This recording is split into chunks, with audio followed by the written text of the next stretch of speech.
Hi friends, it's me again. We are obviously in the month of July and I want to do a mid-year kind of check-in because I've seen a lot of people do it. My goal this year is to read 100 books. So far I've only read about 52, I believe. Life's been really hectic, so I'm kind of behind, but it's fine, we'll work it out. Out of those 50 plus books that I've read so far, I found a lot of my favorites and I was not expecting to. I did want to list off my top 5 reads of the year so far. When I actually made a list of the books that I love the most this year, it was like a list of 10, but I wanted to like challenge myself and cut that down a little bit to see like what were my absolute favorite reads this year. So I did consolidate my list of 10 down to 5. It was very hard, but these are definitely my ultimate faves this year. These are books I haven't stopped thinking about since I read them, and just books that I feel like I'm gonna recommend forever. These are in no particular order. I'm literally just like going off the list that I made, so keep that in mind. The first book in my top 5 that I've read this year, I read actually in January, is one of my first reads of the year, and it's From Lukov with Love by Mariana Zapata. Just a disclaimer, I have talked about these books in my monthly wrap-up, so you're probably gonna get the spiel all over again, and it's gonna be fine. It's fine, because I can talk about these books all day. Just a quick synopsis. This follows Jasmine and Ivan. They are both figure skaters, and Jasmine has not had any luck in her figure skating career, whereas Ivan is kind of... Is that a bug? Ugh. But Ivan is kind of the real deal. Like, he's been to the Olympics, I'm pretty sure. Everyone knows who he is. Like, he's a very, very talented pair skater. Ivan and Jasmine hate each other. Like, it's bad. One day, Jasmine gets an offer to be Ivan's partner because they're pair skating, and the story kind of just goes from there. It's very enemies to friends to lovers. Keep in mind, this is Mariana Zapata, so it is slow burn, but when I tell you I went through like 100 pages of Jasmine and Ivan not even speaking to each other, but I was eating it up. I don't know why. I was just very mesmerized by Jasmine and her experience with pair skating. Like, I was just very, very invested in the story overall. Like, I did not need these two characters to speak, which says a lot for me. The banter, chef's kiss, the small little moments that Jasmine and Ivan share, even when they do hate each other, it's everything. I don't know what it is about this book, but I just love it so much. Like, it's so freaking good. No one can change my mind about it. This book also holds a special place in my heart because it changed the way that I annotated. So I started using, you can't even see that. Hello.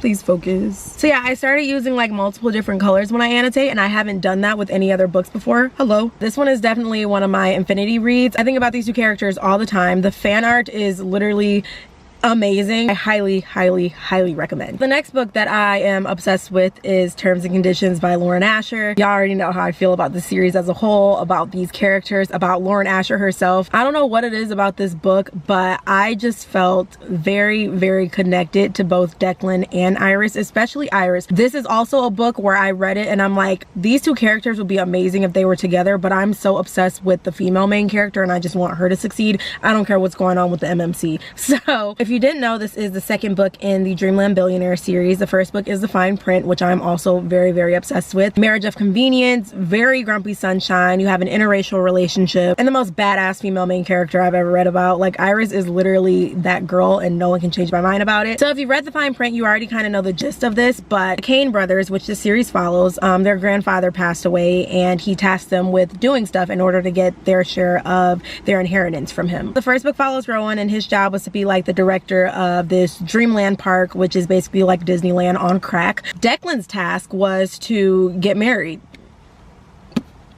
Awesome. Iris is Declan's assistant and she is trying to help him find a wife, but he keeps butchering it all because he's the most grumpiest asshole on the planet. It ultimately comes down to Iris offering herself to be his fake wife because she's known him, she knows how to put up with him. One thing about Lauren Asher, she is going to write some banter, she's gonna give me those tense moments, and she is gonna write a badass female main character. This book was everything. Like, it really got to a point where I was reading it and I was getting very emotional because I see myself represented in Iris so much. I tabbed the shit out of this girl. Quite literally one of the best things ever. I will hear no slander about this series. If you do slander it, just make sure I don't see it, please, because I'm sensitive. There is a third book coming out and that follows the last Kane brother, which I feel like is going to be my favorite because he's checking off some boxes already. So highly recommend, pick up this series and let me know if you like it. And if you don't like it, then don't let me know. So the next book I have not stopped thinking about this entire year. Addicted After All. So this is the 7th book in the Addicted series, I believe. It's the last book that follows Lily and Lo. But this book, I don't want to go too much into detail about it because it is the 7th in the series. But if you followed my Addicted series journey for a while, you know that I really struggled with Lily and Lo sometimes. Like, the series as a whole wasn't my favorite thing ever. But this book really just changed my mind about a lot. Like, this is the book I was waiting for to kind of sell me on the series. The growth and maturity I just saw in Lily and Lo meant the world to me, because you just want these characters to be okay. So actually getting to a point where they're kind of like content with life and they're fighting their battles and they're like surviving them, it was just a very emotional kind of thing for me to read about, because like these characters have struggled so much. So just having them breathe was amazing. This book overall just kind of meant the world to me when getting to like appreciate a series for all it's kind of been through, because this is the 7th book, okay? Like, it was a wild ride and it still didn't stop after this. Like, there was still so much that happened, but like just getting Lily and Lo to a place where I felt proud of them and happy for them, it meant everything to me. The love between Lily and Lo is always like the most beautiful thing I've ever read about, because they are so in love with each other, and it's just kind of like, when is it my turn? Addicted After All is definitely my favorite in the series, which is very surprising because I am a Raisy girl. So Hot House Flower was my #1 for the longest time. But this kind of bulldozed over everything, because not only was there Lilo moments, but you still got that core 6 found family aspect moments as well. And then I got introduced to some other characters as well that have books of their own. So it was really, really good. If you want to read this series, let me know when you get to this book, because this kind of ripped me apart and put me back together. Oh my god, I can't stop crying. Fuck. That ruined me. I'm not well. So the next 2 books I read on my Kindle, I don't have the physical copies of yet, because your girl is kind of broke right now. Like, inflation is inflating. So the next book is Give Me More by Sarah Kate. I actually just talked about this in my last reading wrap up. This is also one of those books where it's kind of concerning how much I think about these characters. Definitely has some of my favorite spice ever, and that's kind of rare for me, because I'm like, spice is spice, you know? Like, it doesn't really take much for me to be like, ooh. But this one had me holding my breath, had me kicking and screaming, crossing my legs, if you will.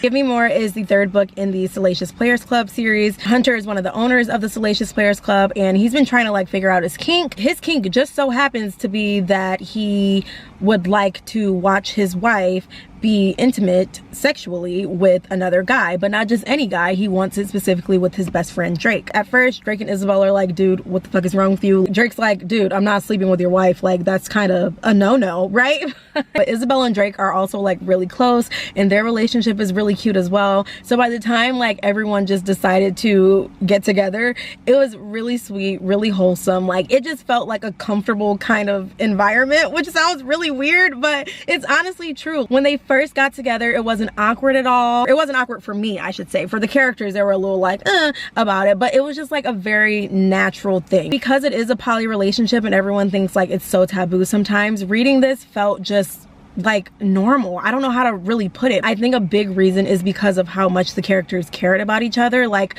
it wasn't just Isabel and Drake or Isabel and Hunter. It was Hunter and Drake, or Drake and Isabel. Like, they just all loved each other so much, so it made sense for them to all be in a relationship. I just thought Sarah Kate did a really, really good job at depicting a poly relationship in a book. It gave me smut. It gave me a lot of smut, and it was fucking phenomenal. But it also gave me just like the most heartfelt moments, and seeing Hunter like open up and accept his sexuality, like that was a big moment that I really, really love that Sarah Kate touched on. This book was just everything to me. I really, really highly recommend, especially if you love poly relationships like I do. I've said it before, Isabel is a really, really lucky girl, and I'm kind of very jealous right now, but it's fine. And the last book that made it into my top 5 reads of the year so far, it's a series, but I'm counting it because I said so.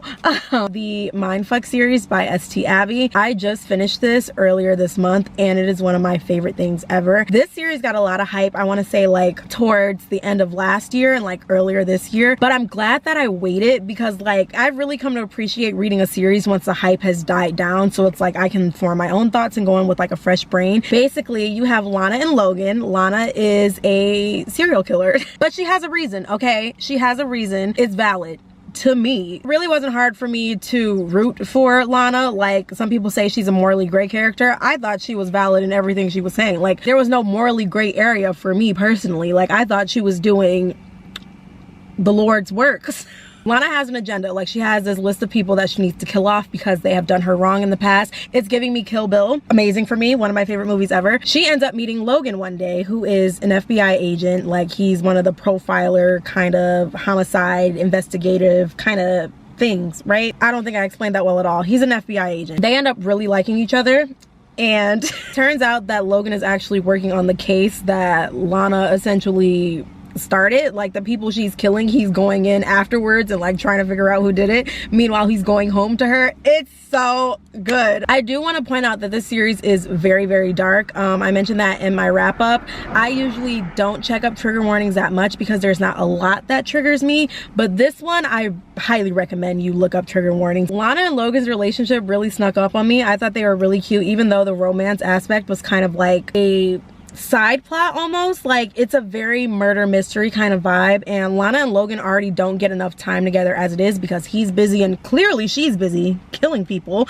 But it just made the moments when they were together so much more special. Like, the way that I was blushing and like giddy and just so happy whenever like they would be apart for a couple days or even weeks at a time, and then once they finally got together, they were just so honestly one of my favorite things ever. I cannot wait to get the physical copy of the book because I feel like this is also one of those series where I'm gonna want to reread it a lot, and that rarely happens, but it's good. It makes me really sad that the author passed away because the series is phenomenal. So I hope that St. Abby is looking down on us right now and feeling very proud of herself because she wrote a story that not only is entertaining and like easy to follow, but also a story that can really resonate with certain people, and just seeing character development with certain characters and how they're able to overcome their grief and loss and tragic moments, their trauma. It was just everything. Out of the 50+ books that I've read this year, those are the 5 that have really stuck with me. I'm excited to see at the end of the year if these 5 books even make it into my top 10, just like depending on which books I pick up from now until December. But so far, these are my top 5, the books I haven't stopped thinking about, the books I will always recommend, the books I've given infinity stars. I hope you pick them up. I hope you like them, and let me know if you do. Don't let me know if you don't, because what am I supposed to do with that information? So as usual, if you like this video, give it a thumbs up. If you like me, please subscribe, and I will see you guys next time. Mwah.